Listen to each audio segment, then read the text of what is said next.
And We are live. count all four principals.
Hi there.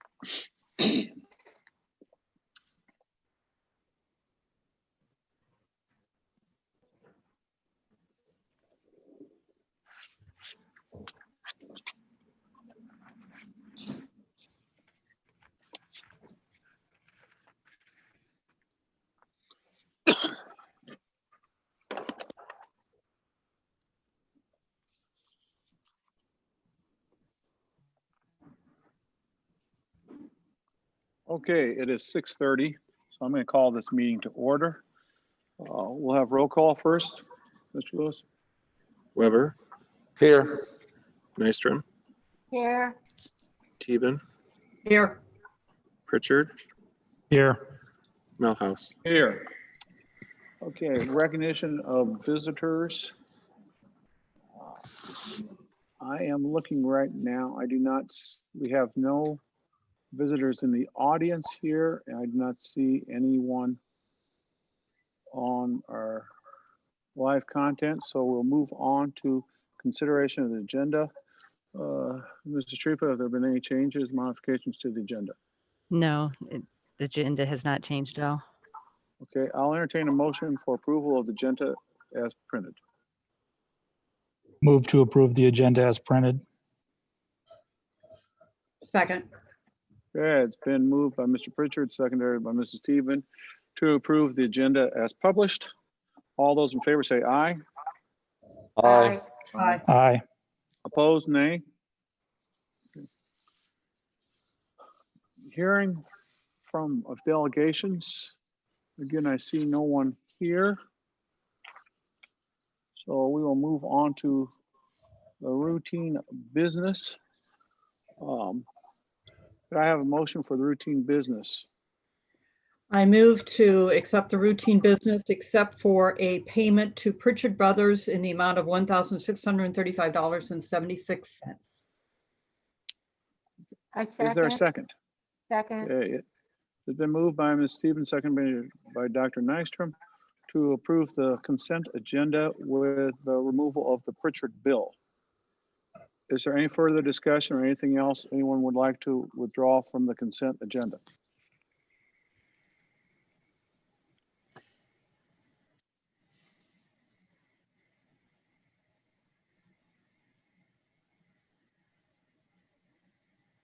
Okay, hearing no further discussion, all those in favor of approving the consent agenda with the exception of the Pritchard bill, please signify by saying aye. Aye. Aye. Aye. Aye. Opposed? Motion passed unanimously. Now I'll entertain another motion. I move to accept the Pritchard Brothers bill of $1,635.76. I'll second that. Okay, it has been moved by Mrs. Stevens, seconded by Reverend Weber to approve the Pritchard's bill of $1,635.76. Any further discussion? Not hearing any further discussion. All those in favor signify by saying aye. Aye. Aye. Opposed? And abstentions? Aye. Let the record show Mr. Pritchard abstained. The other four of us voted in favor. Motion passes. Next, we'll move on to board resignation. I'll let Mr. Reverend Weber, you want to speak to this?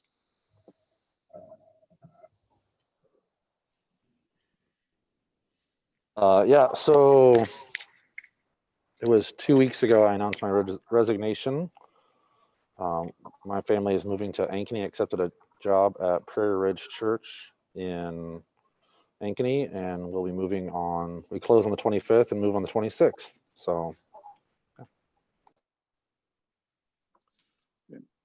Okay. So basically, what we will need here is a motion to accept Reverend Weber's resignation effective September 26th, 2020. So moved. Is there a second? Second. Okay, it's been moved by Dr. Nystrom, seconded by Ms. Stephen to accept Reverend Weber's resignation effective September 26, 2020. Any further discussion? I would just like to say, Reverend Weber, we've appreciated all you've done for the board, all of your thoughtful deliberations and time you spent helping this board through a trying time with the COVID crisis. And I wish you well in your future endeavors down in Ankeny. yeah, and I'll just add thank you for allowing me to. We got a bad echo.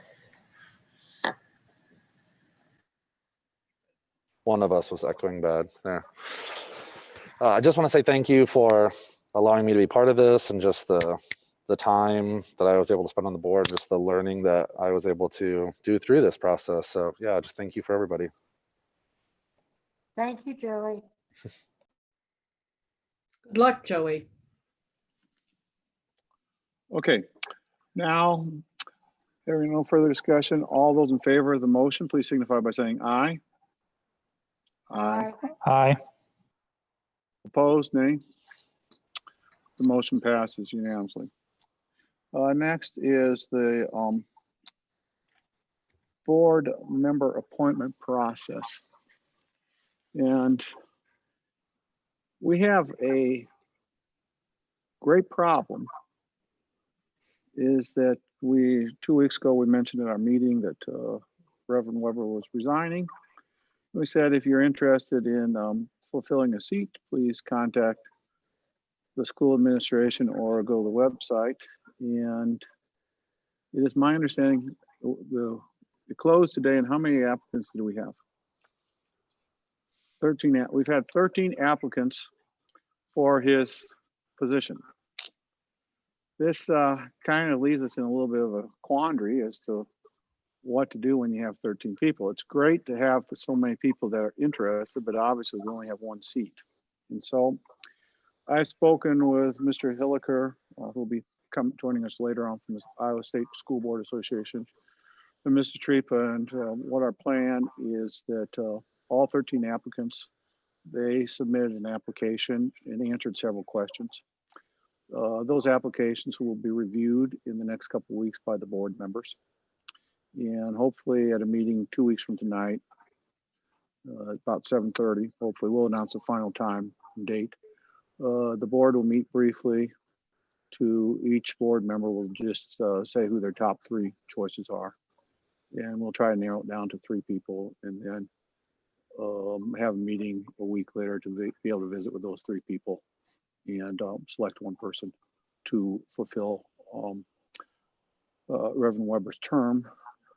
Now, I'm hoping that all 13 of those people understand is that this will be a term that will only run until the next school board election, which is in November 2021. At that time, this person would have to rerun for that seat for the final 2 years of that term. And also there would be 2 seats coming up at that election. That would be Mr. Pritchard and myself, our 2 seats. So there would be 3 seats open in November of 2021. 2 of them would be for 4-year terms, and the third one would be for a 2-year term. That's just the way the state law works as far as filling empty seats on a school board. This is not the first time something like this has happened in the state, and I'm sure it won't be the last. I think it has happened at least once in my recent memory in the last 10 years' time. So, is there any questions from anyone?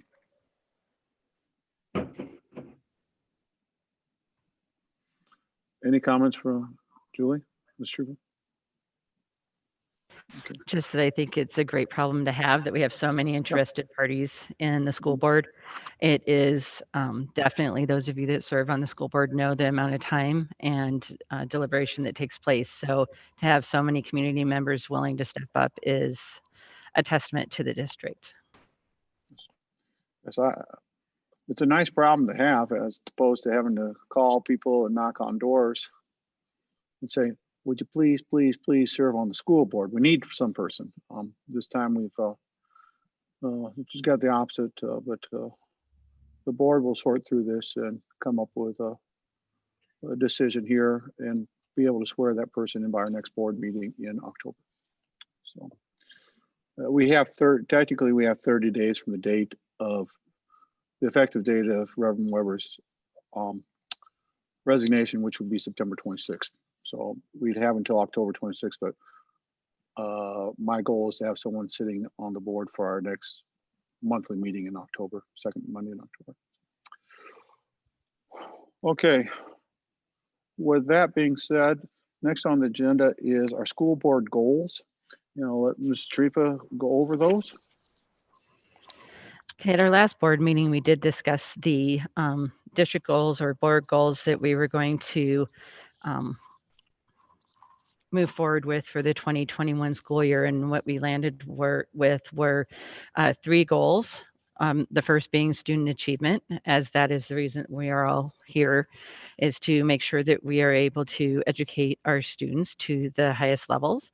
So the first goal would be to increase the number of students that achieve the benchmarks identified on redefining ready indicators. And I had spoken to that particular document at the last board meeting. Goal number 2 would be to continue with our work in family engagement and communication, and increasing our collaborative culture with two-way communication. So not just the district being able to express information to our constituents, but also being able to hear what our constituents have to share with us. And that's the part of the reason why we wanted to enact the surveys at the beginning of the year that we did, so that we were making a decision, not just from the school perspective, but from all stakeholder perspectives. And the third goal being the facilities budget management, to build a new elementary school, replacing Lincoln and Page elementary schools while maintaining a positive fiscal position, remains a goal for our district and our board. So those were the 3 main categories that we explored last time. And then we did have subcategories under each of those, but that's a summary of what we discussed last time.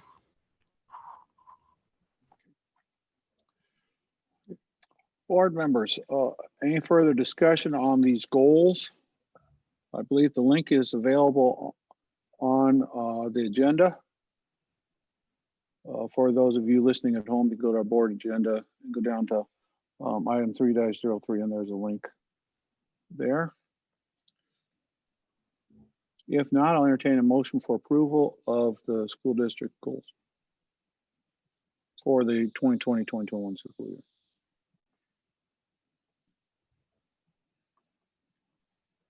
Pam's mute, but I think she's moving.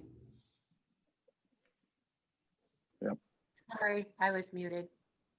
I move to approve the goals for the 2021 school year. Okay, is there a second? Second. Okay, Dr. Nystrom moved and Mr. Pritchard seconded a motion to approve the school board goals for 2020, 2021. Any further discussion? Hearing no further discussion, all those in favor signify by saying aye. Aye. Aye. Aye. Opposed, nay. The motion passes unanimously. Which leads us to our next item on the agenda, the school superintendent evaluation board goal alignment. Every year, the school superintendent is in the state of Iowa, it's required that the board do an evaluation. There's many different forms of evaluations. I've sat on the board for 7 years now, and we've gone from 12-page evaluations now that were very confusing. Now, last time we had about a 4-pager evaluation, and since we have 3 new school board members, I've asked Julie Tripa asked, and I agreed to have Harry Hillenthal from the State School Board Association, specializes in board relations, come and speak with the board and go over the basics of the superintendent evaluation. I'm going to turn it over to Julie and Harry. I think he's on here someplace. Here he is with us, and that's exactly right. So one of the things that we wanted to do tonight and just share publicly kind of how the board goals and the superintendent evaluation align. Of course, there's still always a closed session for that evaluation for the board to share their thoughts with regard to my performance. But this is something that we felt was important to share with all stakeholders so that everyone understands kind of how this works and how we utilize these board goals to help drive the work that I'm doing as a superintendent as well. So I'm going to go ahead and turn it over to Harry now. Great, thank you much. And thanks, Mitchell, for ensuring that I'm able to share and everything else. So I'm delighted to talk with you a little bit tonight and actually hear you talk a fair amount. And you're at a good place in terms of with any superintendent, but particularly when a superintendent's new, when a board and a district have clear goals in the direction you're headed is charted, it makes it a lot more realistic and practical to sync up or align your superintendent's work with those goals. So good for you guys. There's a number of times I may be working with a board team where the district goals haven't been set yet, and that makes it hard to have clear goals for the superintendent. So that the 3 big areas in red, we're going to draw on these and kind of work back and forth between these big areas and the materials that I sent to you or included for tonight's conversation time. So I would ask this of you first is in the materials that were provided, my contact info is on the cover page, so email and phone. You reach out to me anytime, please. I'm anticipating over the next 1 to 2 weeks, I'll send a short follow-up letter that kind of summarizes our conversation tonight. And I would ask you on the second page, and I'm displaying it so community or others can see, but I would like to just take a few minutes and hear your thoughts in response to that first column where we're going to ask you. I didn't have the benefit of hearing your prior conversations around goals, and I'm just looking to get a sense. Why is goal number 1 essential? Why is number 2 essential? Why is number 3? And then we'll work a little more of our time tonight on, given those district and board goals, what do you most need your superintendent to lean into this year? So I'll give you a moment to just think a half a minute about, and feel free to pick any one of these goals and comment on why is it essential. If the spirit moves you, you can speak to all 3 of them, but looking to hear that first goal, student achievement. Would somebody weigh in on why is that an essential goal for your district? And repeats are great.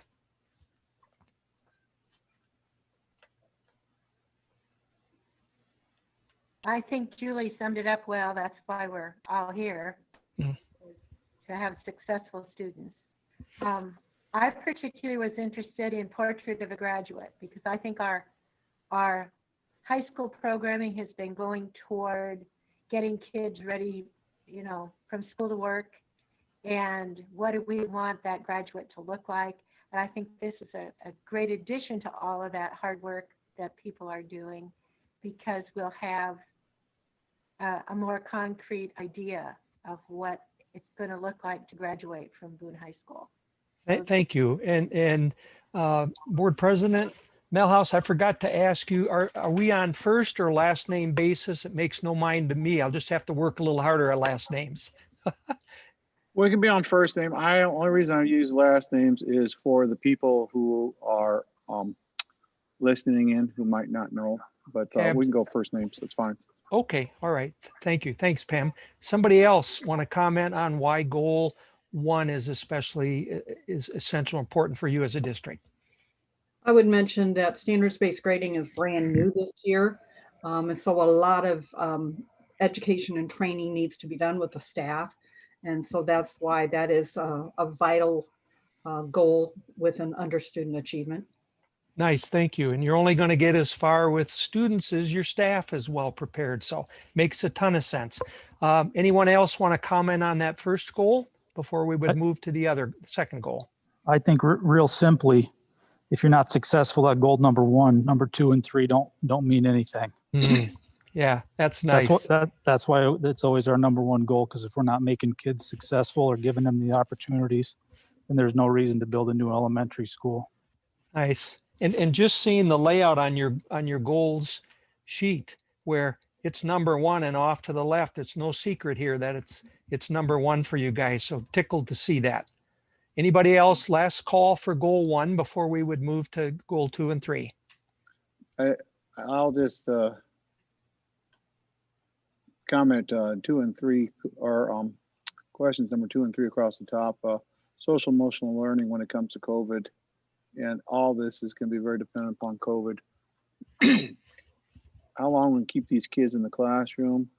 If we go outside the classroom to online learning or hybrid, social emotional learning, those kids are going to be even more stressed out. The community's going to be more stressed out. The parents are, the state of Iowa, everyone's going to be more stressed out. So it's going to become a tougher and tougher issue we have to be cognizant of.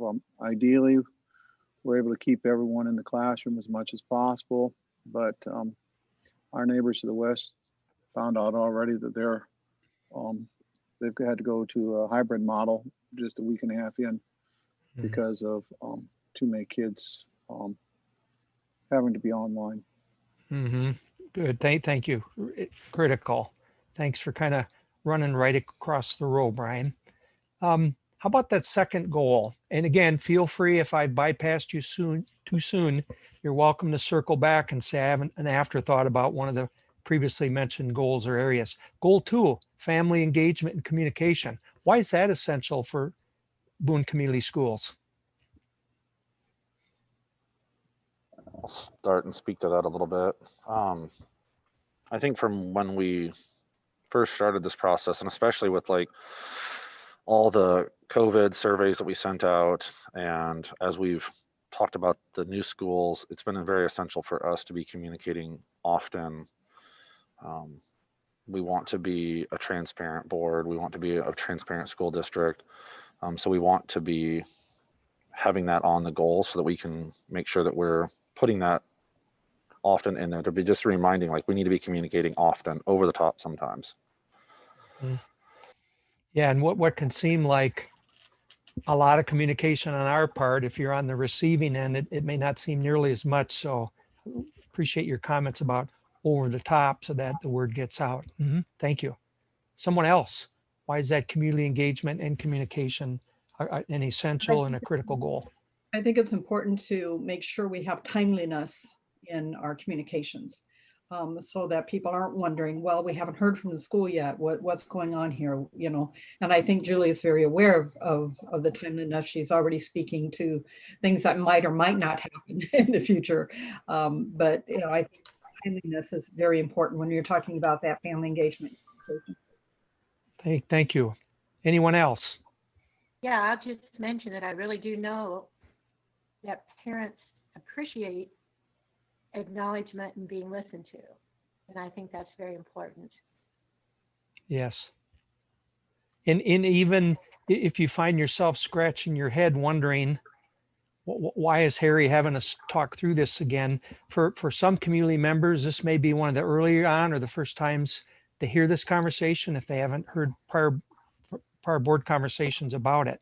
That third one, facilities and budget management related facilities. Why is that an essential piece? I'm just going to circle back to 2, which brings in number 3.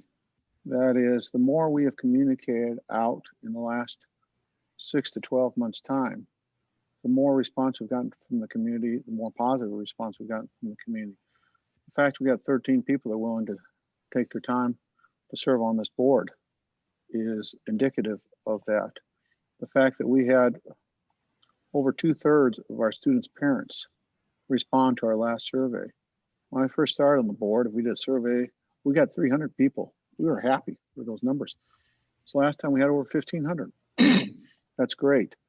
And the more engagement they feel, the more they're going to be supportive of spending money to help the school improve even further and getting this bond issue successfully passed. So we got to keep that family engagement and communication up in order to see goal number 3 realized. We've always put budget management in someplace in our board goals. Fortunately, our school district in the last several years, thanks to Mr. Lewis and Mrs. Newbold before him, have us in a solid budget state. We want to keep that. But the new land for the elementary school, and we've got 2 buildings there, older, with just 2 days away from at any time having a major heater go out or a major roof problem that could force us to go into a lot of our cash reserves. Not to mention, we've got a lot of staff that have to go between 2 buildings now. And it sure would be great to have them all in one building and not having to have 2 separate secretaries. A lot of the duplication of sources. Sure. Thank you for circling back, Brian. The facilities budget management. A couple of folks want to weigh in on why that's an essential area. And Brian, you've already spoken to pieces of it. What else would you guys add, or repeats are okay? I just think for the safety and well-being of our littlest students, we have to do something. Our buildings are falling apart. I toured both buildings. Pam and I both toured the buildings late in the end of last year before all this happened. And or maybe it was in the fall. I can't even remember. It's been so long ago now. But they're falling apart. We have to think of, these are our littlest students in these 2 buildings, and we need to be watching out for their welfare. Thank you. Someone else? I think it also ties back into goal number 1 of student achievement. I think some of our youngest kids are missing out on opportunities because it's not feasible or not possible to have some of the technology and other things that would enable them to do more, show what they're capable of. And the budget management, the unfortunate reality of today's world is that a lot of decisions are based on finances and liability. Right? In the perfect education system, we wouldn't have to worry about either one of those, and we could spend what we want and do what was absolutely best for our kids. So putting ourselves in a good financial spot so that we're able to do things as they come up so that we can improve achievement or give more opportunities is critical, which is why we've focused on that, to put ourselves in the best possible spot to give our kids those opportunities. That's nicely said also. Thank you. And thanks for engaging on this. Again, if something strikes you in a bit, you can circle back to an item. I'd like to move us to this middle column now. What does the superintendent need to lean into? And what's realistic for her to be able to accomplish between now and next spring, say May? It's an arbitrary date I put in, but somewhere in that range. And out of this, hopefully what shakes out off the conversation from this middle column is clarity on goals for your superintendent. And I want to make a comment about the bottom row here, the other. So even though your district clearly has 3 high priority, high leverage goal areas, and it makes a ton of sense, a ton of sense that your superintendent gives prime time to those goals. I inserted that column to provide a chance for her to also talk about, even in her first 3 months here, and then for you to talk with her as a board about, are there any other key areas that really you're counting on, hoping, expecting, needing her to lean into? So I'm going to flip it for this part and ask your superintendent to make some comments about that middle column. And then we'll circle back and ask board members to elaborate. You've done key work on this left-hand column, the district goal. So Julie, if you would please talk through, board members, feel free to take notes. I'm going to make some notes here along the way, not looking to get bogged down, but Julie, for that first goal area, student achievement, that district goal, and that's a long-term goal, that's a multi-year goal.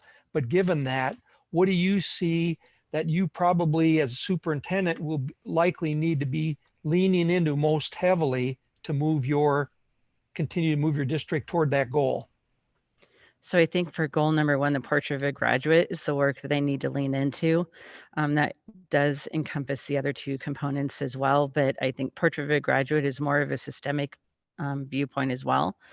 Not that the others can't and aren't, but portrait of a graduate is something that I shared during my interview process. It's something that has been an interest of the district since I've started, and I do see that as my role in helping to guide and facilitate that process. So that would be, if you're looking at which one of those items I would lean into the most, it would be the portrait of a graduate. Yet I'd still be working on the other items. It's just the majority of my time and energy would be going toward the portrait of a graduate from my perspective. And board members, comments about that or clarifications or anything you'd want to ask of superintendent, your superintendent? I'll just say Superintendent Julie, so I'm not worried about last names yet, but anything you want to ask of her or clarity around that goal or reaction, what she sees herself leaning into?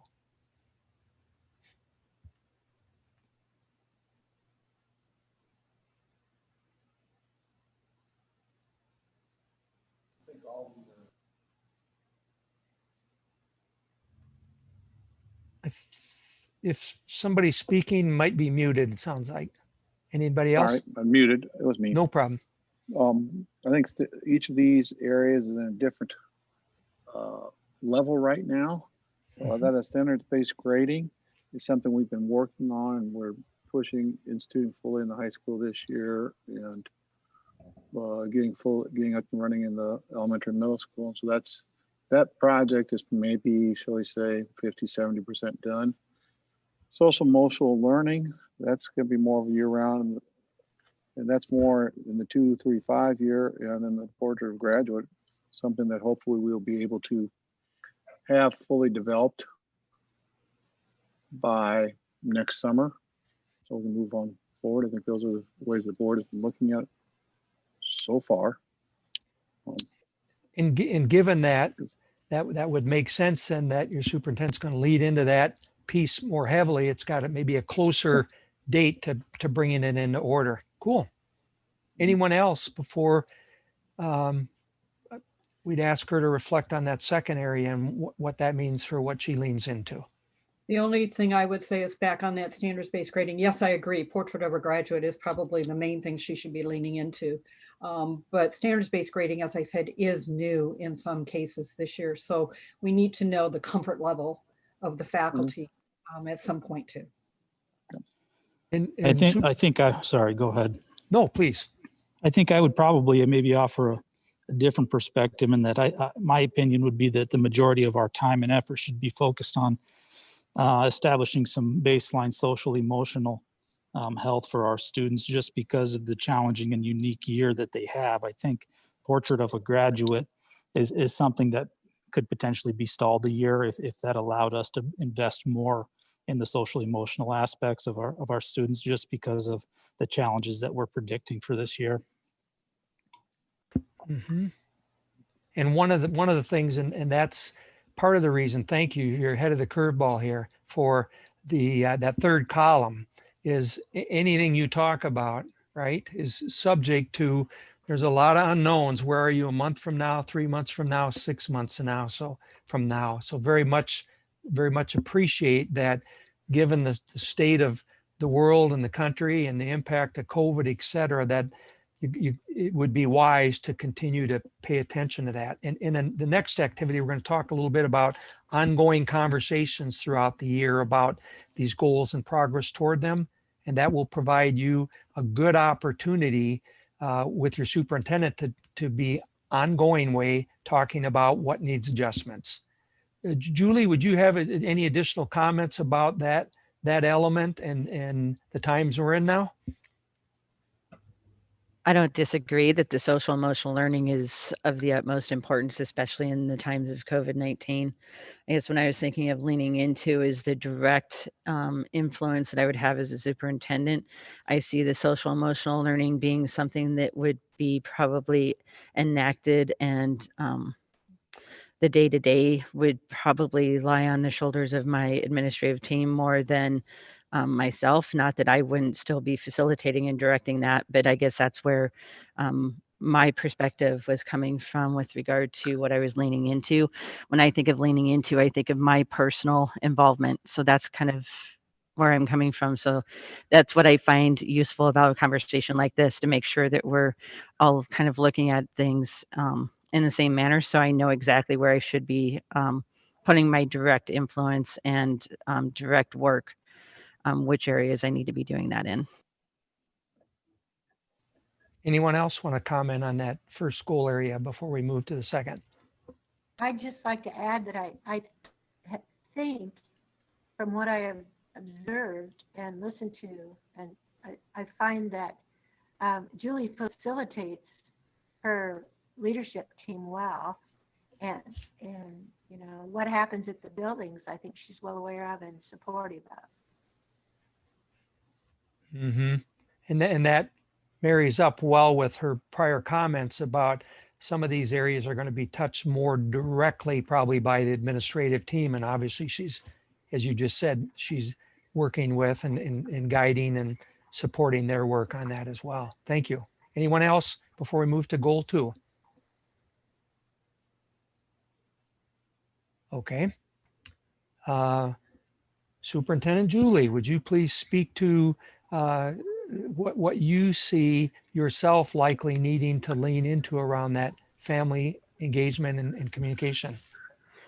So I think, and you didn't have the benefit of being part of the conversation previously, Harry, but that I think the piece that I would be leaning into is the part where it's two-way communication and not just one-way communication, making sure that not only are we sharing out information, but are we receiving information to help us make the best decisions that we can make, and working together with our families and our community with the variety of tasks that have been that we've had in front of us. So the district put a lot of energy and effort into helping to improve the perception of the things that we're doing, being able to kind of tell our story and what we do in the district. I think that that has been extremely successful, and we've gotten a lot better at it's hard for educators to brag about what they do. I'm just going to put that out there. And I think something that has gone very well for the district recently that we need to continue is continue to share the positive stories that are coming out of our schools and in our district. But with that, also, how can we continue to engage our families in two-way communication and not solely be the one providing the information, but also us learning from our families and our community. So I see my direct influence being with regard to ensuring that we are providing formats and venues for our stakeholders to have a voice in the decision making that we're doing. Thank you. Board members, comments, reaction, additional thoughts? Well, this is Pam again, and I think COVID-19 has really inhibited some of the things that Julie really intended to do. You know, we picked up from her interview that she was very community-centered and wanted to get in the community and meet people and go to the places where people go and things like that. And Nobody goes to those places as frequently as they once did. But she's been out there going to different meetings and trying to work with the, city fathers and the Chamber of Commerce. She's trying to do as many of those things as are possible or safe. Thank you. It opens a good doorway again as you think about the spirit of some ongoing checkpoint discussions with her throughout the year to keep asking, how's that piece going? Here's what we're seeing. What else do you need? What's getting in the way? It's a really great setup for that ongoing conversation, Pam. Thank you.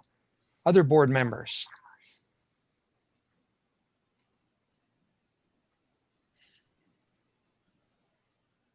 Okay, then let's move on to facilities budget management. And again, you certainly can circle back on something with additional thoughts or afterthoughts. Superintendent Julie, what are you seeing yourself likely and recommending that you need to lean into most heavily around that third goal area? So I think this is the one goal area that our district has realized how COVID-19 can affect the maybe the pace at which we intended to accomplish some of the goals we had set previously. And I would say that would be the same thing. When I interviewed, our plan was to have a possible bond in the fall. And now we're looking at the spring.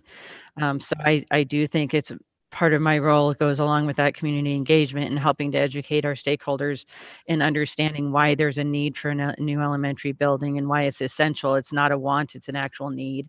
And helping our community see that it will not raise their taxes, but instead provide their students with an opportunity to better learn, just as Jeremy alluded to earlier, and Joy has spoken to this as well, that there are some things that we've not that we've been hindered by with the physical facilities that we've had to work within. And if we're able to get a new elementary school, that would provide us new opportunities. So I see my role as being able to clearly communicate that. I do think COVID-19 will hamper that in the fact that typically you do that through a lot of focus groups, a lot of in-person conversations, and how that might need to look different, but the need is still going to be there. So that would be what I would see as what I need to lean into. I guess I just want to mention real briefly on that one that our teachers at both of those schools are doing wonderful jobs with what they have. And so I do want to emphasize that we have got some great teachers doing what they can in that space, but so much more could be done. So I agree with Julie's interpretation. Thank you for adding that in. Any other board members want to comment about where Superintendent Julie sees herself needing to lean into as you move forward? Okay. Then would you also comment, Superintendent Julie? I probably haven't called Superintendent Julie much for a long time, but any other key areas that you see, and then we'll ask board members to also weigh in, but anything else that's kind of on the front burner for you?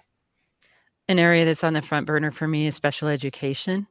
So that would be an area that I would envision a lot of time and energy of mine going into helping our special education staff, both teachers and associates, providing them with some professional development that I think we haven't had the opportunity to provide in the past, in addition to decreasing our special education deficit that we currently have. I know that that's something that was weighing heavily prior to me attaining the job, and that is something that I would also see being something that I would lean heavily into, is both the professional development side as well as decreasing the deficit that we currently have in that area.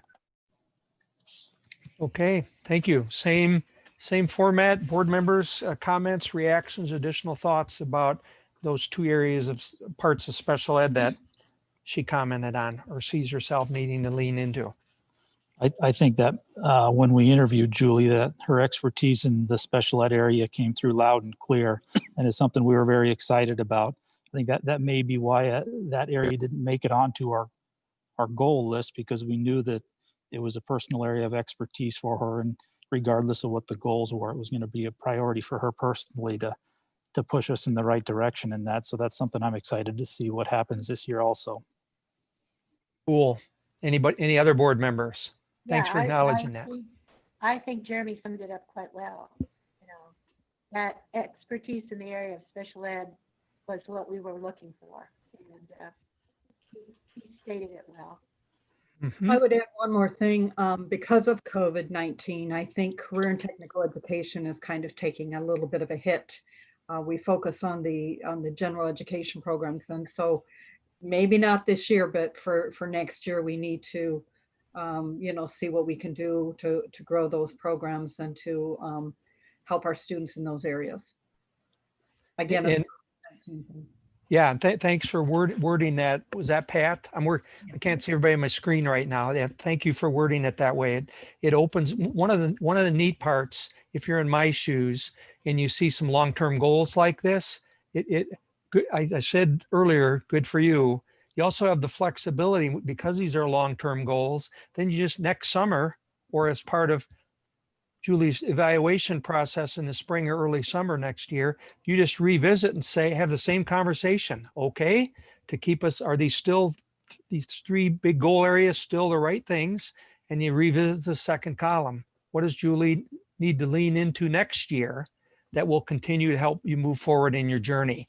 And by having that other row at the bottom, things like, Pat, your comment about the future, career, et cetera, technical ed, you can revisit those sort of things. So I would ask then just quickly, you've kind of nailed several things, but I want to ask you to just think about the third column, impact of COVID. You've mentioned some things where that's already had an impact potentially on the facilities, engagement, and on that second goal, community visibility engagement for Julie. Any other comments around the impact or the potential impact of COVID on any of these three goals or the four areas Julie's mentioned she's going to be leaning into? What would you say? Anything else or summary comments? I think that we've already talked some about how COVID's going to affect each of these areas or how it has affected. For instance, a new building, how it's delayed us by a few months' time. Yeah, and the family engagement and community engagement, she's not been able to get out quite as much as she'd like because there aren't quite as many meetings. Although I know she's been at least one football game I was at. I saw her there, and I know she's attended some Rotary meetings where she's been a speaker at already. But again, if COVID gets worse again, those meetings are going to disappear, and those school activities, football games, etc., may disappear. I'm hoping we're going to still be playing football 4 weeks from now. And we've already talked in goal number 1 as far as if we have to go to a hybrid model or even worse, going to totally online learning, how our social emotional learning is going to be much tougher on those kids. Standards-based grading, throwing that on an all online program, that's really going to be confusing for our teachers to sort out. They're going to need some help and guidance and see how we can get through that. Those two issues, and might make portrait of graduate kind of take a back seat because we're having to work on those other two areas for 2 months, 4 months. I'd like to see it, COVID not causes any problems, but unfortunately, on my other hat, I'm not so optimistic. One part of, again, the reason for that third column there is I think as you establish the habit of coming back to these goals periodically, how's it going, what's working, and I think of them as mini evaluations, which we'll move into next for your superintendent, that this ought to be a standing question over the last couple of months. Some of it's going to be apparent. You're going to be having talked about it on the way, but that you kind of capture, codify what have been the big impacts of COVID the last couple of months and what's it mean for where we head the next couple of months and any adjustments that our superintendent or we as a board might need to make in these goals of COVID. It just becomes a reoccurring theme. You'll probably do that, but I'm encouraging and stressing that. So All right, I'd like, so that you wonder when's the end of this piece. If you'd bear with me and we with each other for probably the next 15 minutes or so, maybe faster, let's look at a couple of tools that can be of help to you. Any other comment around the COVID column before we move forward?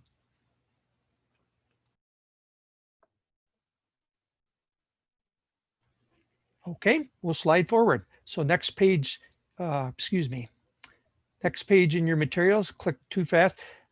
There are really two, the law that requires the board when you're conducting superintendent evaluation, and whether it's along the way during the year conversations or the summary eval, is to really look at two areas of performance. The first question's at the top of this sheet.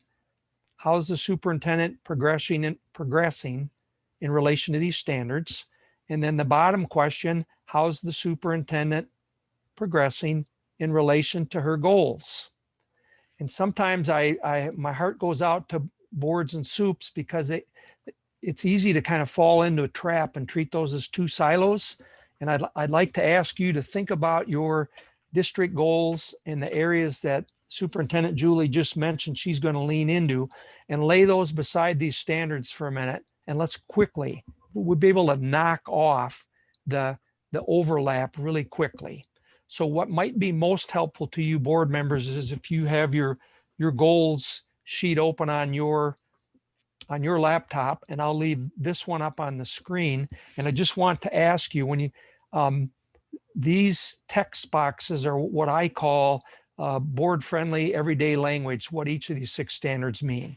So would you just take a minute and skim those 6 text boxes?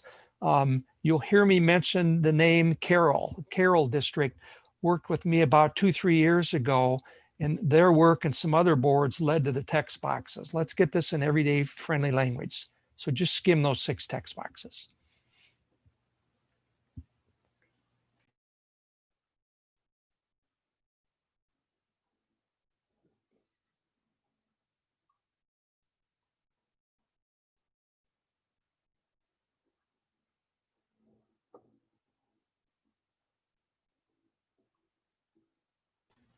What I've probably heard from, oh golly, 30, 40 or more boards over the last couple of years is this has been really helpful to them. So I want to ask you this.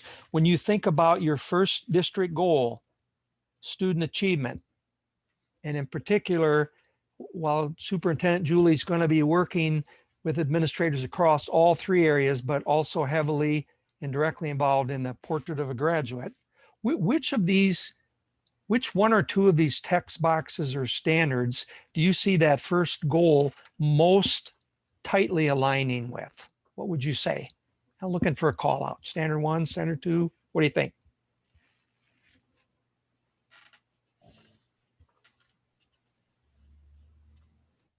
I think you said both of them, Harry, 1 and 2.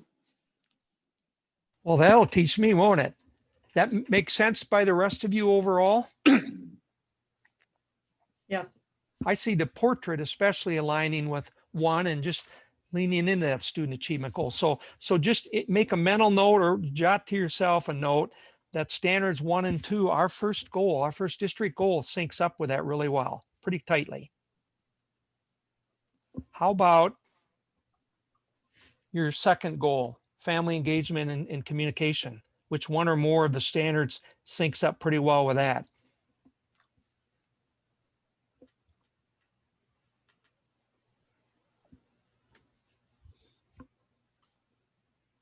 Don't all talk at the same time. Number 4. Yeah, I think so. Others make sense to first blush anyway. Number 6. 4, I Mhm. think 4 and 6 definitely, and maybe a little touch of 5. Yeah, certainly. That whole visibility and connecting, building, trusting relationships. Absolutely. And then I'm going to move to your third goal. Which one or more of these standards does that one sync up with? We knew all along you're going to say number 3, Harry, so we made it our third goal. Well, I didn't know what you guys are going to say tonight, so I was interested to see. So then, This is a missing step sometimes. We set goals and we don't always look for the overlap. But as you guys just shared, I think what I'm hearing is your 3 district goals really pretty well align with all 6 standards, don't they? Or at least pretty well. So if, and yes, there are other things in your superintendent's work that she does beyond just the goals work, but in terms of an ongoing source of how's it going? What are we getting as a board? What are we seeing and hearing at the board table, in between meetings, written communications? That's evidence that the superintendent is making headway regarding all 6 of these standards. If you continue to use those goals conversations, you're going to be tending to the intent of these 6 standards. Somebody react in terms of, yes, that's how do you eat an elephant one bite at a time? Does that seem more manageable? Trying to help demystify what sometimes happens with these 6 standards and district goals. Well, Reactions? Harry, it Yeah. does. It reminds me of when we used to have portfolios for principals and teachers Yeah. and collected all the different documents to prove that we were doing those things. Yeah, there's that element you're going to hear me use a lot. My language, evidence of progress, indicators of progress, artifacts. Absolutely. Somebody else weigh in terms of, does the idea make sense if you're getting ongoing progress reports about the goals, you're having conversations around those, and your superintendent's leadership, you can be comfortable you really are addressing, you're gathering information, artifacts, evidence about progress on these standards.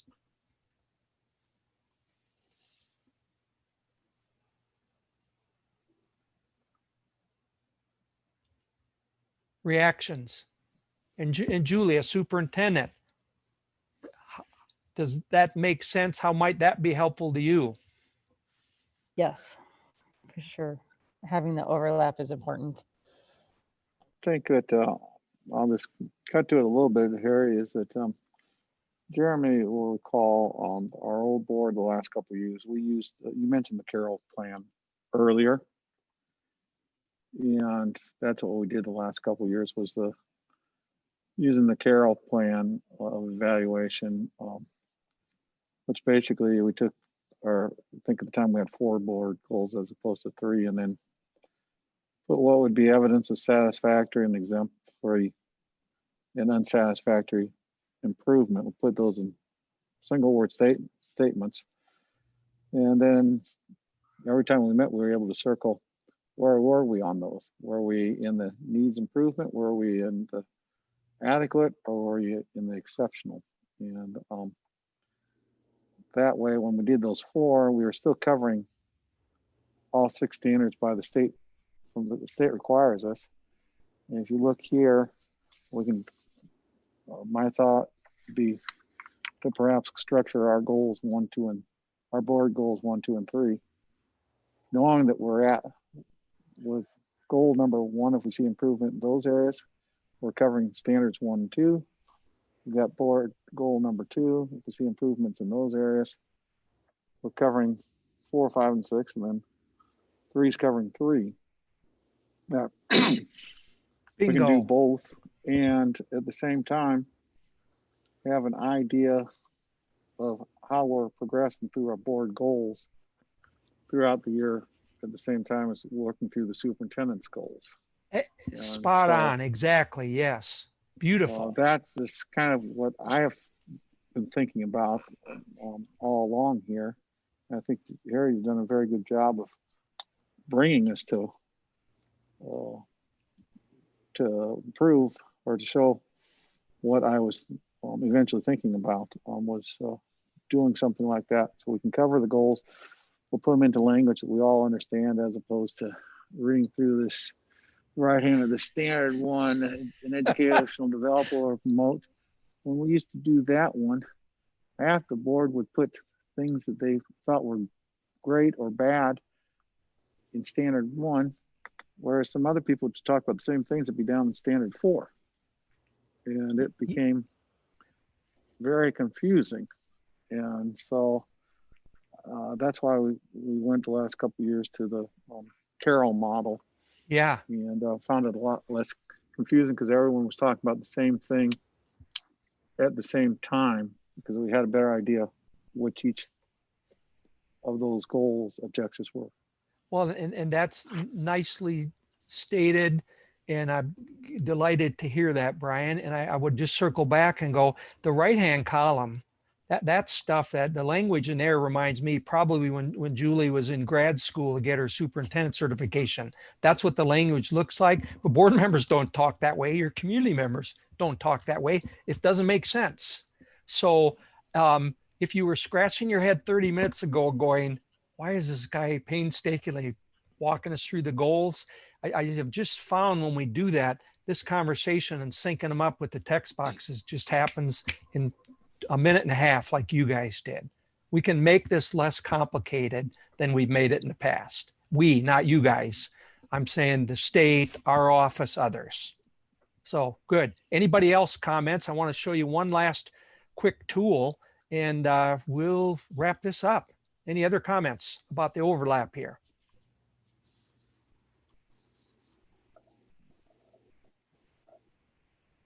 All right, then I'm going to move to this tool.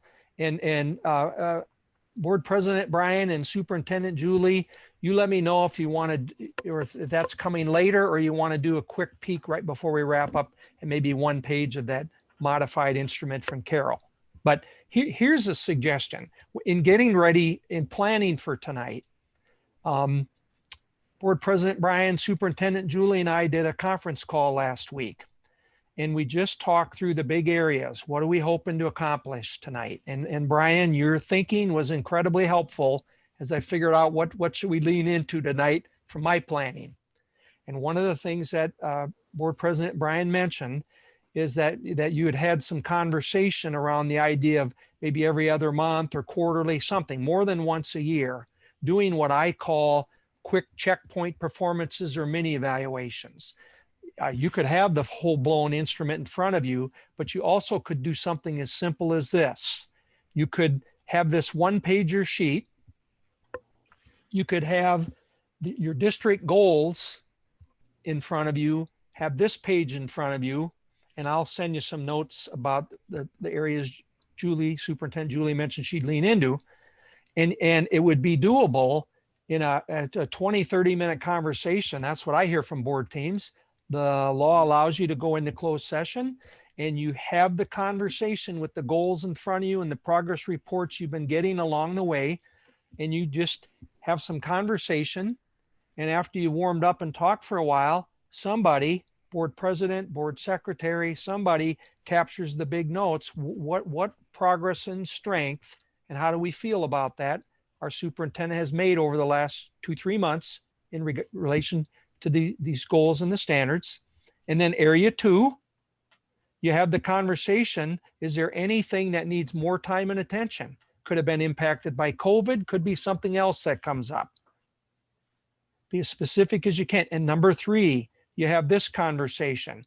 If we're going to make adjustments, COVID has caused us to do X, or something we didn't see coming has caused a delay in portrait of a graduate, whether it's COVID or something else. What adjustments need to be made over the next couple of months or the rest of the year? So you look to your superintendent and your own expertise as a board and you say, okay, gang, what are the roadblocks and what are we going to do to work around those? If you use this sort of one-page form 3-4 times a year, you capture, and it's on one page on purpose. Don't get too long. And you capture the big ideas in print. And I've talked to Mitchell. He said he's the keeper of personnel folders or whatever. He or his department drops this summary from a month or 2 from now into the folder. The next time you do a mini review 2-3 months from now, you pull this back out. Might be the same stuff, might be some different things that pop up. And you do it again a 3rd time in the spring. If you do that well, the board teams I've worked with or talked with say, then doing the summary next spring or summer, May or June, it's so much easier. We're not relying on memory and allowing amnesia to sit in. We've actually been keeping some records along the way, and there aren't any surprises. It's strictly a matter of summarizing what we've been talking about along the way. Okay, Harry's going to be quiet and ask you guys to react to that idea of some shorter mini reviews during the year, capture a few key notes, how that may help you at the end. Thoughts, please? I think we already agreed that that would be the best bet for us to do throughout the year, is to do them on a periodic basis rather than trying to wait till the end of the year. Thank you. Someone else? I agree with Pat, and I also think that that gives superintendent the opportunity for some guidance. So Absolutely. And to make adjustments or to Yeah. say, holy smokes, did this catch me off guard? You can have that conversation. Yep.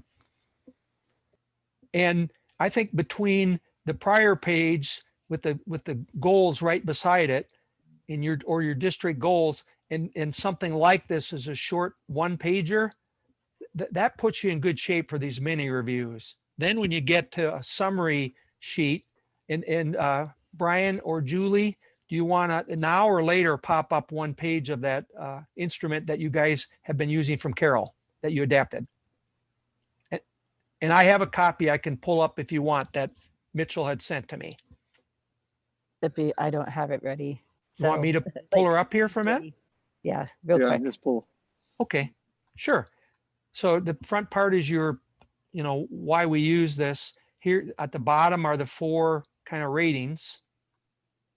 And then it's simply one page for each standard. If that's too much, you can shorten it, do whatever you want.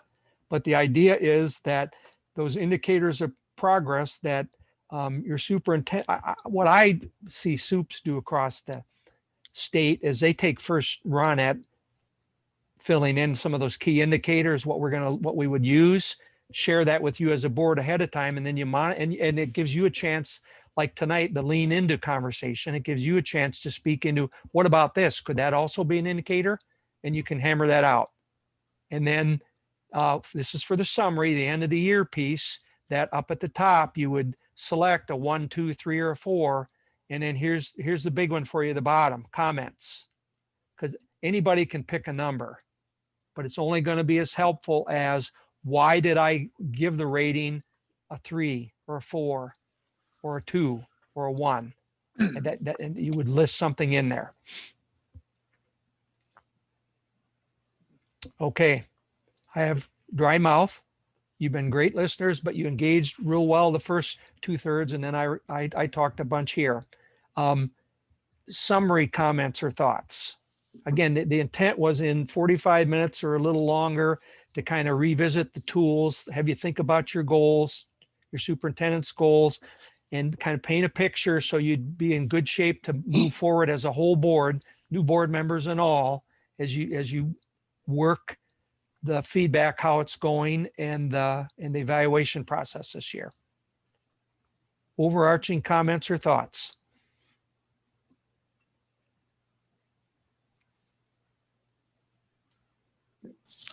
I Just- think Thank you very much, Harry, or Harry. I who think- has some comments here?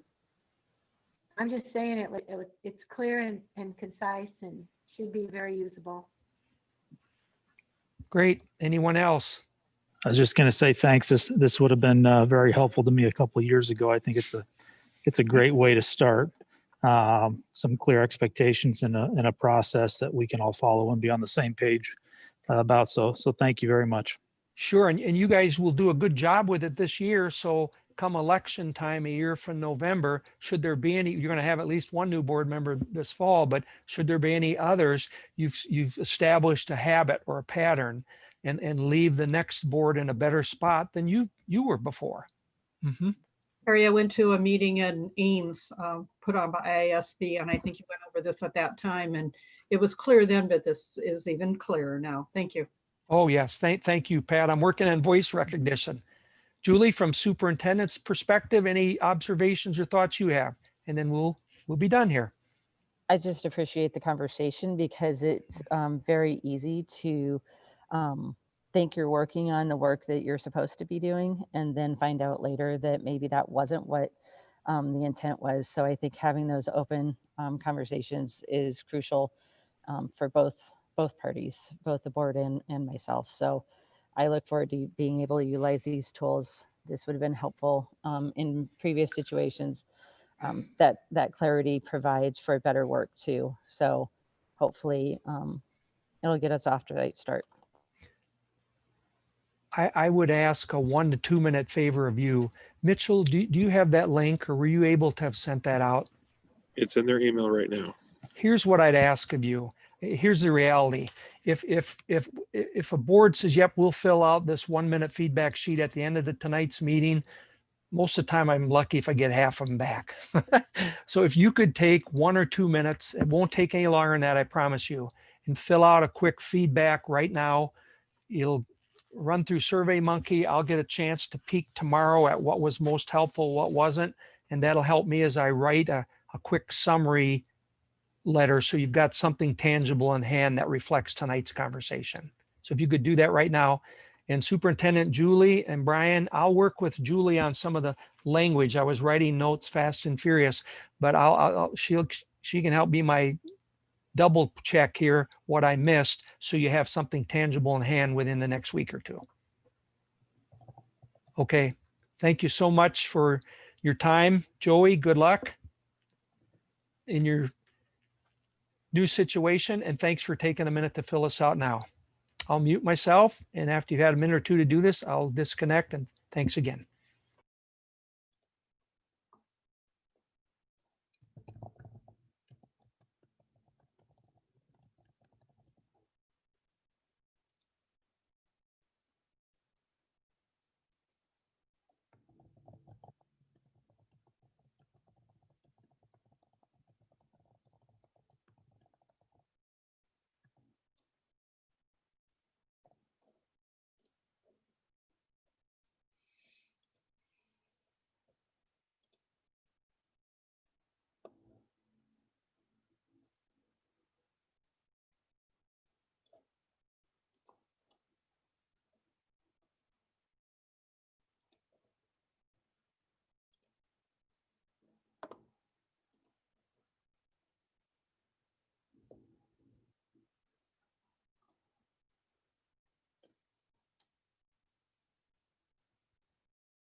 You're muted.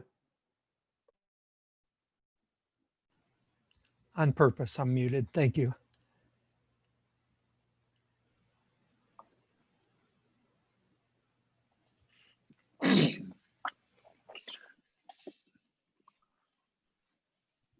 Okay. Looking to see who all is done.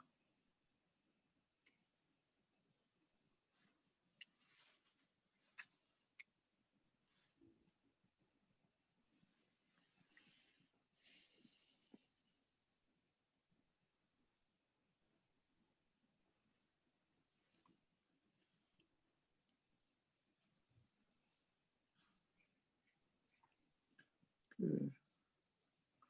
Look, the master's done. Are you two done over there? Julie, are you done? Okay. Okay. We're gonna move on to our next topic, which is technology bids. Well, you guys finish Thanks, those Harry. up as well. We're getting going here.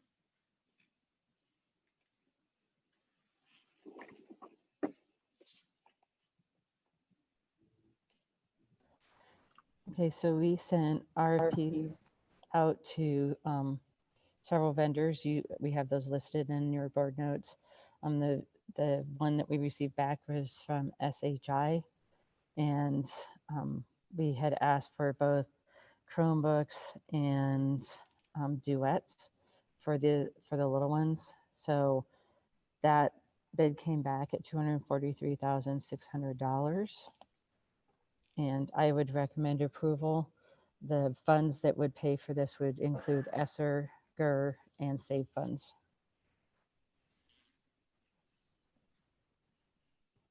Okay. And since I'm not familiar with all the alphabet soup, I know the SAVE funds, but can you refresh my memory what SR and GER are? So that's because those are related to our COVID-19. So ESSER is the COVID-19, and GER is a specialized technology fund that is to try and increase connectivity for families. So they were funds that were not available to us pre-COVID-19. Thank you very much for that explanation. What's the split? How much is coming from SAVE?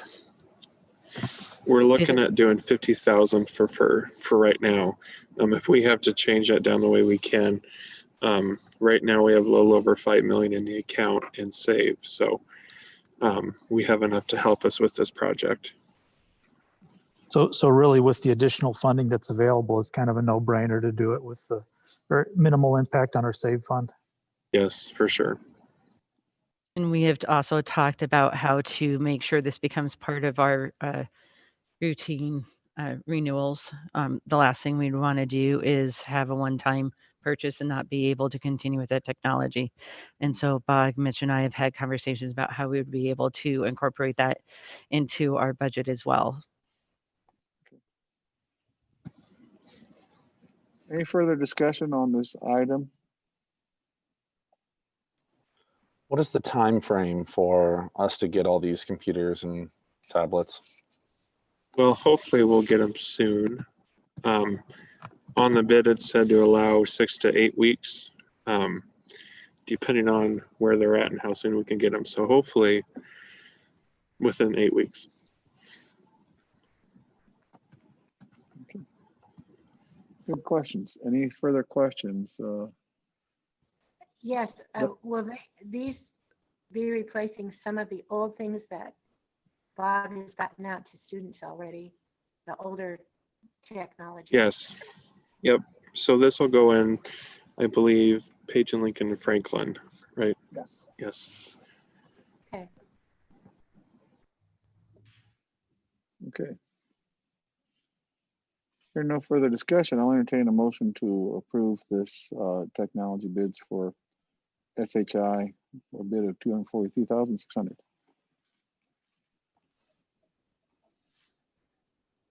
I move to accept the bid. Is there a second? I'll second. Okay, it's been moved by Ms. Stevens, seconded by Dr. Nystrom to approve the bid, technology bids for SHI of $243,600. Any further discussion? Hearing none, all those in favor signify by saying aye. Aye. Opposed, nay. Motion passes unanimously. Next up is Street Smarts Driver Education Renewal Form. Ms. Stevens? This is the driver's education organization that provides driver's ed for our students. And so it's simply a renewal of the contract that we've had for the 2021 school year. It's moving from $360 to $380 per student though. So an increase of $20 per student.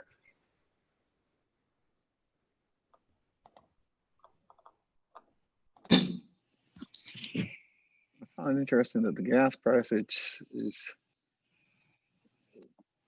doesn't go up until $3.25 per gallon, which is like a 50% increase. So it must do fairly well if it's only $2.10 a gallon. They're not asking for any more money for another $1 a gallon. Yeah. Those rates were based on the last time when I was still teaching, and when it increased to that amount, it was when gas went up to $3 something a gallon. So when I just opened it and looked at it, I was thinking maybe it would have gone the other way a little bit. So a little surprised by that. Okay. Any Is this further discussion? something the students contribute toward, or is this all on us? Oh, the students pay for it unless they're free and reduced. That's what I wanted And then to verify. Thank you. we contribute for the free and reduced. That's what I wanted to verify. Thank you.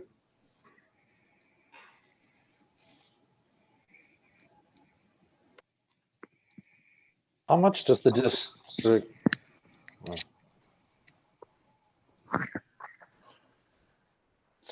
How much does the district contribute for the free and reduced students? If they're free, we cover the total cost. If they're reduced, then it's the prorated amount typically. 190. Yeah, it's around half.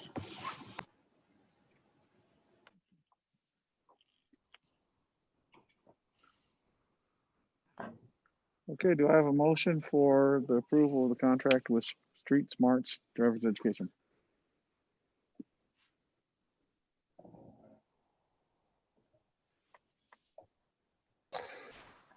So moved. to approve. Second. Okay. Reverend Weber has moved and Dr. Nystrom seconded to approve the Street Smarts Driver's Education renewal. All those in favor signify by saying aye. Aye. Aye. Aye. Opposed, nay. Motion passes unanimously. Next on our agenda is a brief update about the EDGE program. Ms. Strupa. So I had asked if Lindsay would be available to share with you just an update as to where we are, especially since this is a new position that you put into place late last spring. It is definitely a position that was necessary in our progression with CTE coursework as well as the EDGE program as it stood. It does say that Lindsay and administration will speak, but I believe Lindsay is prepared to share with you the update, and our administrators are waiting in the wings to answer any questions you may have. Good evening, you guys. Can you hear me okay? Okay, perfect. Just wanted to say, first of all, thank you so much for approving this position. It absolutely is necessary. And in my 15 days at it so far since school started, it's been very rewarding. Dr. Janes and Mr. Byam really did a terrific job building the bones of this program. And as it grew, we realized that we need someone to oversee it, to keep up with all the kids and the needs and the outreach that it takes in this position. So it's going to be fun.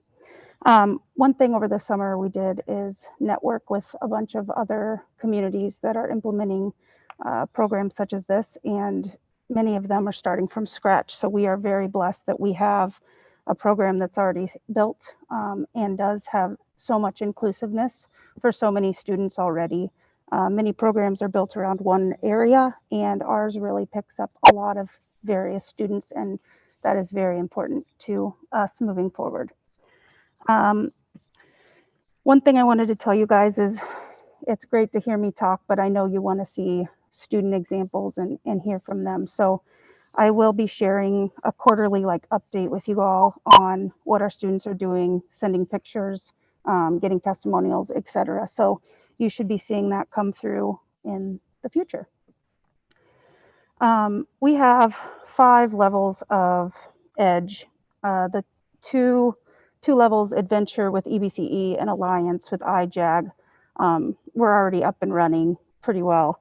IJAG did have a 25% growth in students this year from 65 to 80, so that's exciting. They run a really nice program, and we're looking forward to seeing what those students do. Our Adventure levels, EBCE, Mrs. Frimmer really reached out to a lot of businesses to connect our students in that realm and has made a lot of connections even during COVID. So those two, like I said, we're already rolling. The next level of apprenticeship, we have several kids entering into that 3rd phase where they are out working in the businesses. And that has been really fun for us to see kids that are excited to enter into a field they really love and know that they want to do for their career. This week, we have been working on setting labs for our pre-apprenticeship kids to get them that hands-on experience that we know they seek in education.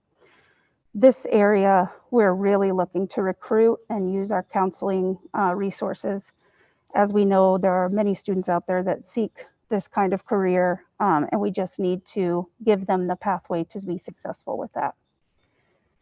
The next level is our Advantage course. This is the course that I teach, and we did not offer this course last year. It is all problem-based and real-world task-oriented. We have been seeking projects from the community as well as setting up our students with connections within community members. So in this last week, we had 2 pilots speak with a student. We were able to connect, thanks to COVID, I really do think, with a pilot in Indianapolis, as well as a Come and Go corporate pilot. That student really got a lot out of that experience, and now feels like he has a lot more answers and is excited. His mother actually reached out to me and just really thanked us for that experience, just for that networking opportunity. So I know the kids and parents are enjoying that level. We also this week have lots of people coming to us virtually. We had a sports information director from North Dakota State. We have a financial planner, a VP of a tech company, and John Walters from ISU this week. We are hoping that many of these connections lead to not only networking opportunities and projects, but hopefully some possible internships. As a formal alumni of Boone, this has been really enjoyable for me to connect with some really successful Boone alum and just to make that connection. So I've enjoyed that a lot. As far as the projects go for this class, we have, like I said, sought out some various partners. We're trying to make this very choice-based based on the kids' interest. We just had a really nice project come through from the city and doing some problem solving as well as some marketing. So we are eager to start that project and really just partner with the city and the school. As we know, a strong city helps build a strong school and vice versa. So that one's going to be fun. The chamber, we've had meetings with the chamber as well to start that partnership in not only networking and projects, but also for our students to present. Obviously, this is a project-based course and we want them to have those real world experiences. Our last level in EDGE is our advanced, and these are our students that have known for a long time really where their career interests lie. These students are really fun. There's a lot of work that goes into placing them, and COVID has not been easy as some of them are in the medical field. So we have gotten through and gotten several placements for some vets and PTs. We also have some placements occurring in the area of music and architecture and construction. So the balance is vast. You're going to hear about this in our update for the first quarter, but one of our students does an internship as a veterinarian. Last year, Dr. McLaren Boone was super gracious to let one of our students go intern and job shadow. So she got to see what that looked like. And this year she is, Dr. McClure is unable to host anybody this year, but we do have somebody in Nevada who is letting the student watch surgeries. And then on that off time, this student is going and learning equine management and seeing the vets from the side of that. So she has really enjoyed that so far, gained a lot of those EDGE core skills, and she will speak to that at any time you talk to her. So those are our 5 levels at this point. Obviously, those 5 levels encompass the 9-12 realm. But as we heard Julie speak about the portrait of a graduate, we are really looking forward to taking our EDGE and merging it not only into our lower elementary and our middle schools, but also into just pushing in those core skills into our main subjects. So that is going to be something that I'm really eager to partner with her and our administration on in growing our program and helping our kids become career and college ready. And obviously, Pat talked earlier about CTE and merging that. That's obviously, we want to talk more about creating those pathways for students to seek the jobs that they want to and build that in our capacity. Good. That was one of my questions was what career checkout courses are these students that are out in internships taking, or have they taken? So that'd be interesting to know. And second, have you been in touch? I can't recall the exact name of it, but I could get you the email. The DE had a website of projects that were available for students to be able to do online. Has that been something you've been using or looking at? Yeah, that was one of the biggest things we did the first week was it's the clearinghouse, the Iowa clearinghouse. And I'm actually taking, no problem. I'm actually taking a course in the evening to just learn more about how to merge those into your courses. There are a few that are of high interest to our students, so we have put in proposals to try to complete a couple of them. So I will keep you posted on where we end up with that. Yep.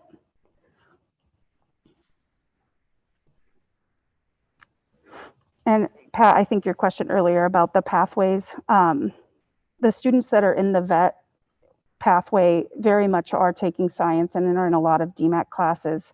The one that's heading into architecture has taken a lot of our STEM courses already. However, in saying that, I really do feel it would be really great to create more of a, Jill's going to laugh at this, but a procedure for these students to get into these internships and ensure that we are hitting those CTE courses prior to that. So ones that are in vet should be taking some of those ag courses. Yep, she has very much. Zoe so. went all the way through the ag program. Great, thank you. And I don't know if you've got construction anymore, but that's, yeah. Yeah, the construction one, we actually meet on Friday as that one takes a little bit different pathway. And you still have some health science courses too being taught, correct? Yes, Christy Phipps at the high school does a really nice job with teaching those, and anatomy, obviously those courses as well. So, thank you. Mm-hmm. Any other questions from anybody? I'm happy to answer them, or Jill is, or Mr. Byam. But we know that we are going to grow this going forward. So if you guys have any connections for me or any of my students, we're obviously eager to partner. So just keep me posted on where you see. How many students do you have in your class? In the Advantage class, we got 9 through that. So yeah, it's a good start. Yep. Kudos to Lindsay. Thank you very much. Lindsay, I'm so glad you're on board. Oh, thanks, Pat. I'm excited to use you as a resource. We need to set a meeting at some point here. A big shout out to Lindsay and all the hard work that she's put forward. You can already tell that we're going to take some huge strides when it comes to Edge. And that has been a discussion that we've been talking about all along, is how do we capstone everything that we're doing. You know that we talked about that early on, and what the pathways will look like. And so making sure that we funnel that in is going to be very important. CTE and Edges should be one anyway.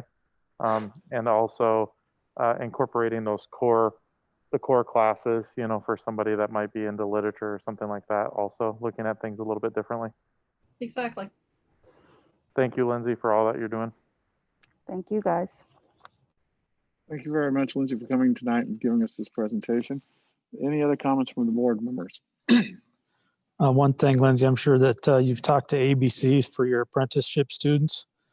One thing that would be incredibly valuable for the apprentices that come through the shop was their first year of school requires 8 or 9 months of 4 hours every Tuesday night, and it's very basic. I think they could complete a lot of that work here and probably just as well at BHS, and the ABC gives those students the opportunity to test out of that year. And so if we could have something to prepare them to take that test, and if the majority of them were successful, they'd be miles ahead of any other apprentices in the state. Save them a lot of time and a lot of effort and a lot of money. And I think we could do it just as well as ABC, at least for the first year.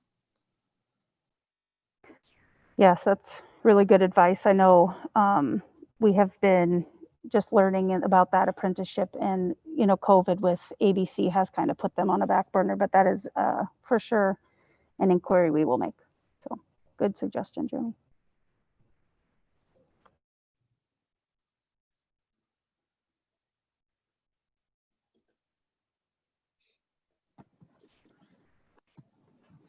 Thank you very much, and thanks for coming in tonight. Next, we're going to move on to the lane changes. Ms. Tripa, can you explain this? Yeah, before you have the lane changes, they've all been vetted and approved. So we would approve these lane changes that are before you. This represents a lot of hard work on the part of our staff and an extra classwork that they've taken to hone their craft. So congratulations to all of them that took the extra coursework, took advantage of some of the time that it took to do that. So I would just recommend approval. It does mirror, it's slightly more than what we had last year, but it's in the same range of cost with regard to lane changes that we've had in the past. Questions, comments from board members? I move to accept the lane changes. Is there a second?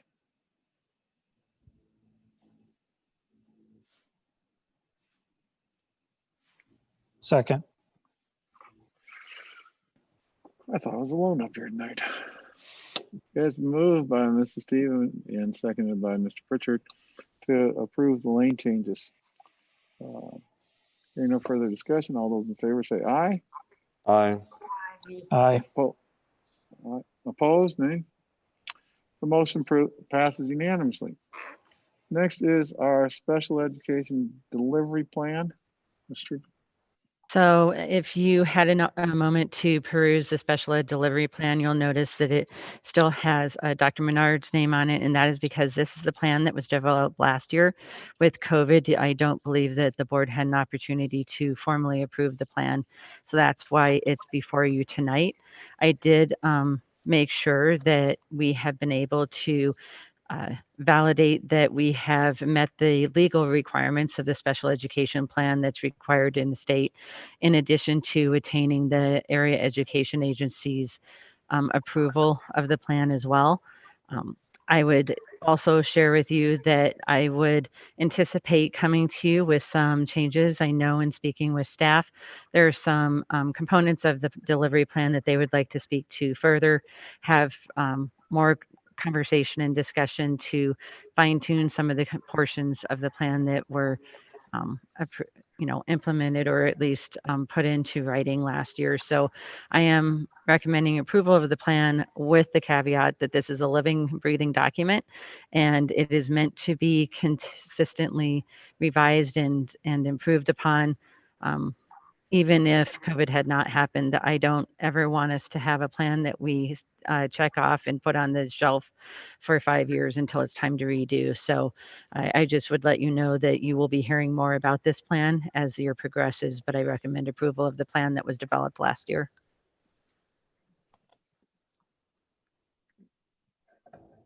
Any further discussion? Now, correct me if I'm wrong, was this a routine 5-year update, or do we have to do this because of the state government recommendation just to the Boone schools? So this is every 5 years. I believe it technically was the prior year, but you were able to get an extension for last year to continue the plan into last year to have it approved. But it's every 5-year plan. Yeah. Okay, thank you very much. Okay, any questions from board members? Hearing no further questions, is there a motion to approve the special ed instructional service delivery system as presented? Make a motion to approve the special ed delivery plan as presented. Second. Is there a second? Okay, it's been moved by Reverend Weber, seconded by Ms. Steven to approve the special education instructional service delivery system as presented.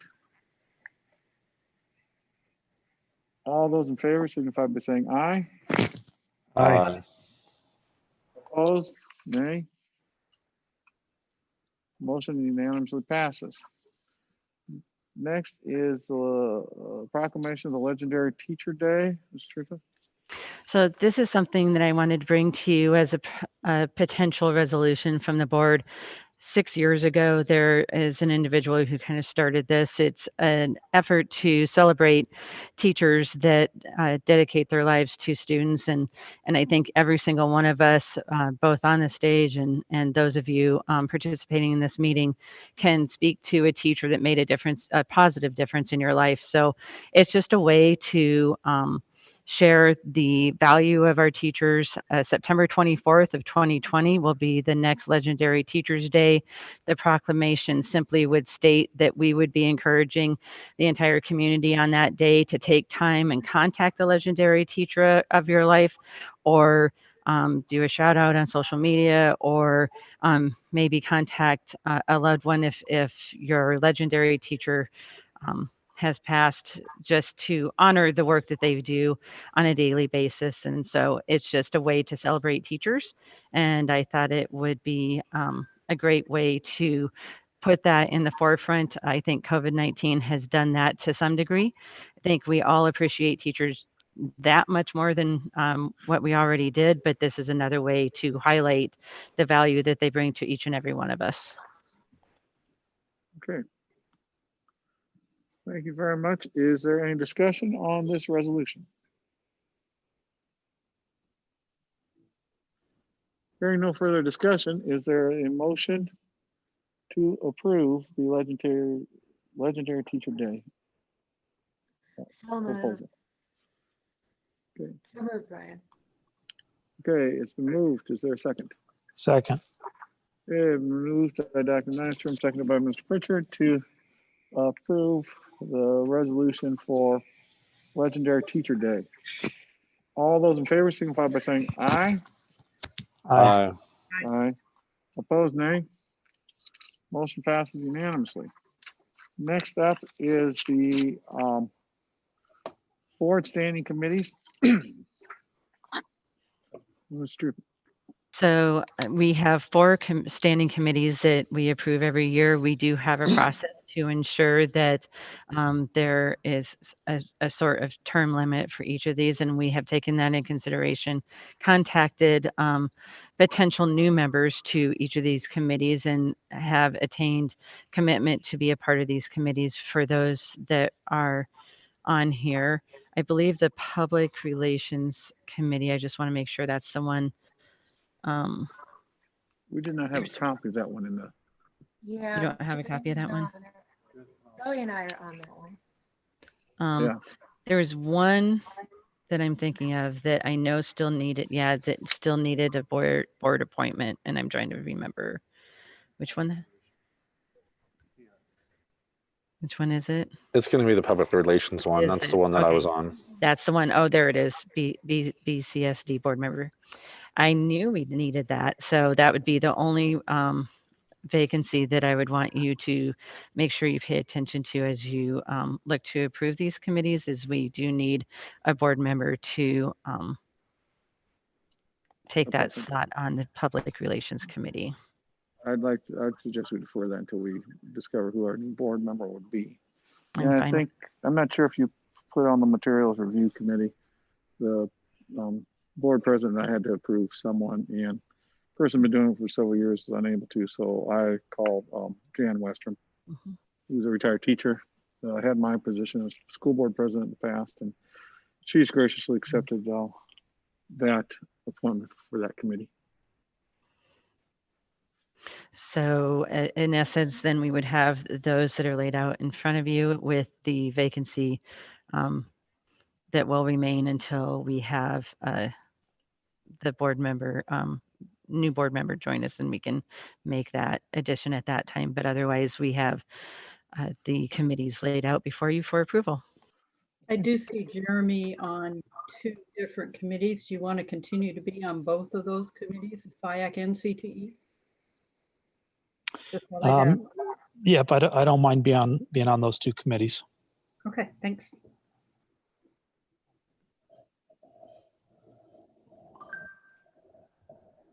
Okay, hearing no further discussion, You I'll take do. a Oh, motion to approve all 4 of these at once. as I'm looking at the SIAC one, there is a missing, because that would have been my wife. So the middle school parent is missing under the building representatives.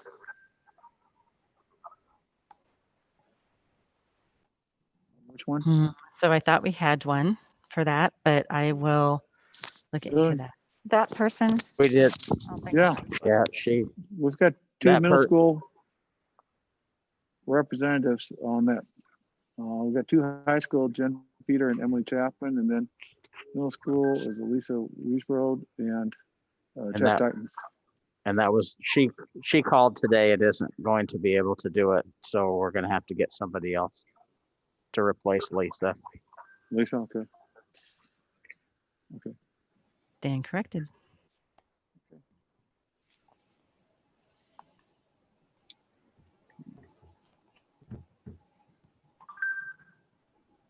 Oh, well, we'll at least have one in the middle school until we find a second one, and Mr. Dighton is going to be on it, correct?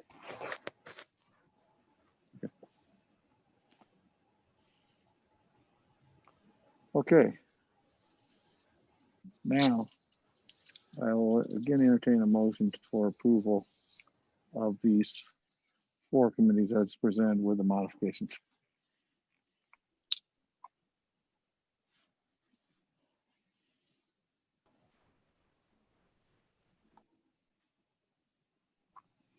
Move to second. Okay, the move by Reverend Weber, seconded by Mr. Pritchard to approve the Actually, it was SAC committee, Public Relations Committee, CTE Committee, and Materials Review Committee as presented with modifications. Brian, actually, I moved. Was it you? Okay, I thought. Okay, Ms. Stevens. Unfortunately, with the Zoom meetings, it's kind of hard sometimes. I apologize. So, all Right. those in favor, signify by saying aye. Aye. Aye. Aye. Aye. Opposed? Okay. Motion passes unanimously. And next is superintendent report. So I'm just going to keep it brief and speak to the opening of school. We're going into our 3rd week now of school, and I think I am joined by the administrative team in saying that it has definitely been a smoother start than any of us anticipated. We have had incredible compliance with regard to wearing masks by our student body. Our student body has been amazing in wearing their masks. They are very cognizant of socially distancing. The following, we have a lot of social distance stickers that help guide our students, and especially at the elementary level, that's something that has proven to be extremely helpful. I would argue even at the middle school and high school, I see students doing exactly what they need to be doing, and helping make sure that all of us can continue to attend school in a safe manner. I think our mitigation strategies are thus far proving to be effective. We do call any students that are in quarantine on day 7 and on day 13 just to check up on them and make sure that they're feeling well. If they aren't feeling well, to be able to share what their next steps should be, let them know what needs to occur to be able to return after quarantine. And we have had an overwhelmingly positive response in making those calls.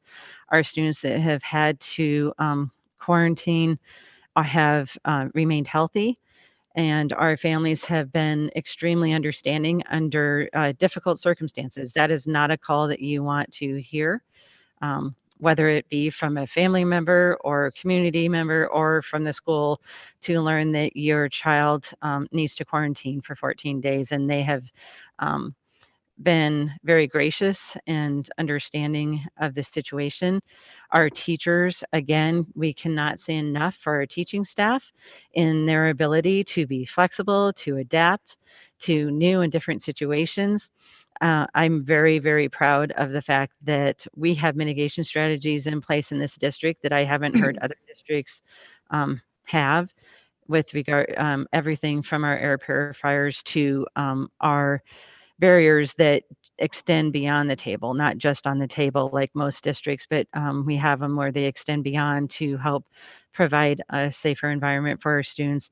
And again, our teachers in their ability to have our students who go into quarantine have an opportunity to continue learning. I know there are districts across the state and across the nation that when they go into quarantine, they aren't provided anything when they go into quarantine. And so kudos to our staff for the hard work that they've done to try and make that as smooth as possible, and to our families for helping us ensure that their student continues to learn, because obviously without our families support at home in helping their student engage in learning while they are at home, that wouldn't be possible. So it really is a team effort on the part of everyone. So I think, again, we are very happy with the start of school. We're going to continue to ensure that the mitigation strategies occur.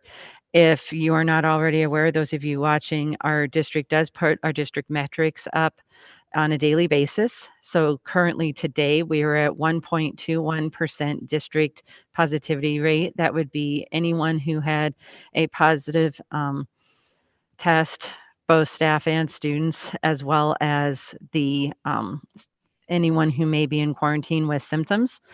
That's what our district percentage was. And then today, as of 9 a.m. today, it was 8.2% for our Boone County positivity rate. So that is located on our district website, so you can look and see where we are. If you recall, we did enlist district guidelines that if we were to hit 2.5% or greater as a district, that we would move to hybrid. Keeping in mind that if we have an outbreak that is limited to a grade level or a building, that we could respond by building or by grade level and not have to switch as a whole district as well. So that's just one way that you can kind of keep up on what our positivity rate looks like and the possibility of moving into a different learning mode. We did put out a Q&A today, just sharing answers to questions that we had been getting.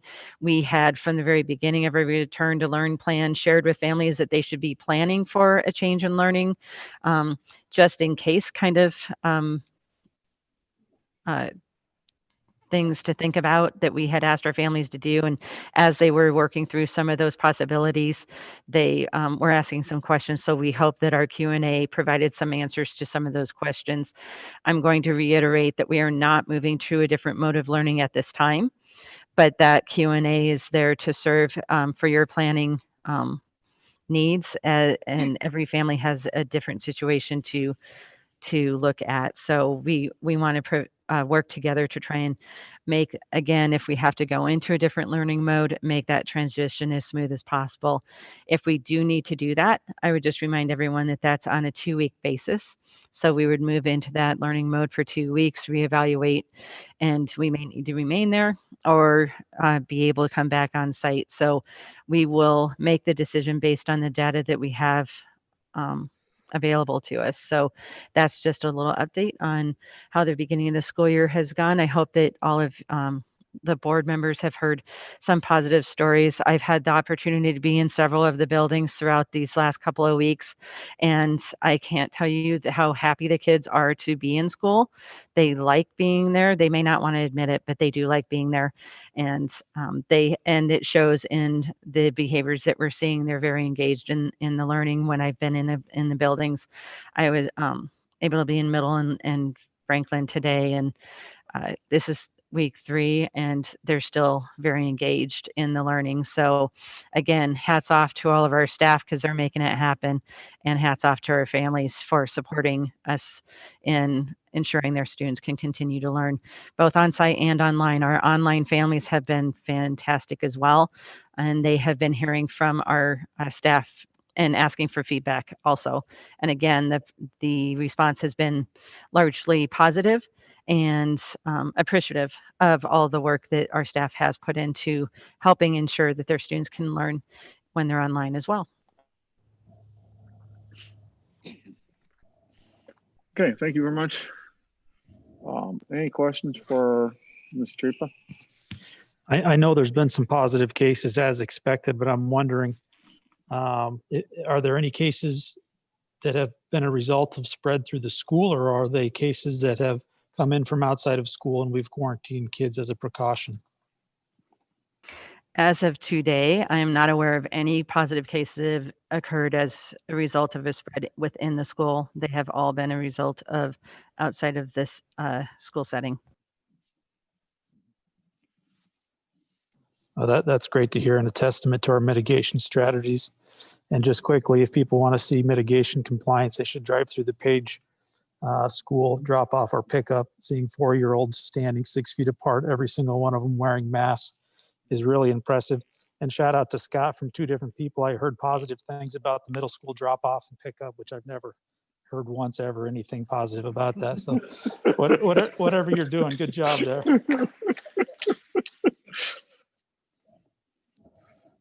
Again, I would say that's a shout out to the planning and preparation ahead of time. And Scott did take the initiative to contact the city and make sure that we completely redid our drop off pickup. That was a completely new process for our families. So again, kudos to our families for following the new procedures, because I was able to see how that worked for our families on day 1 and 2.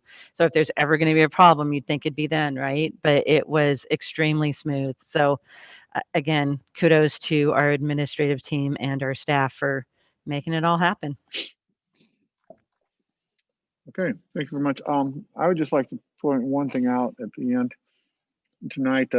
School nurses had some questions for the Board of Health, or for myself and the Director of Public Health Nursing, and that dealt with if a family had a student or a child who had been tested for COVID, what about the other family members?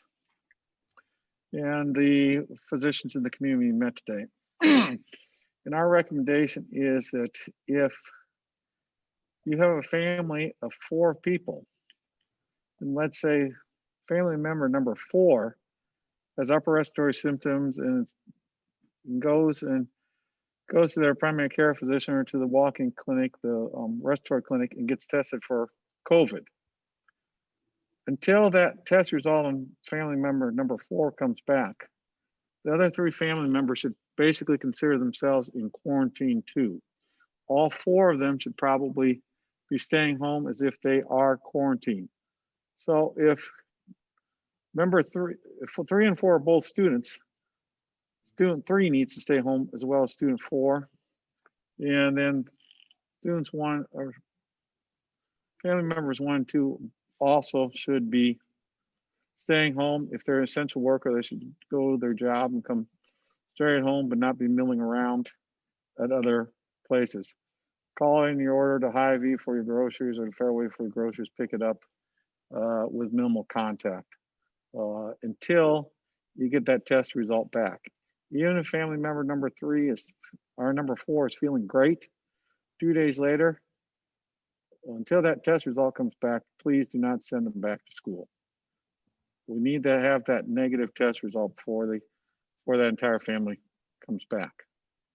So apparently there was some confusion about that.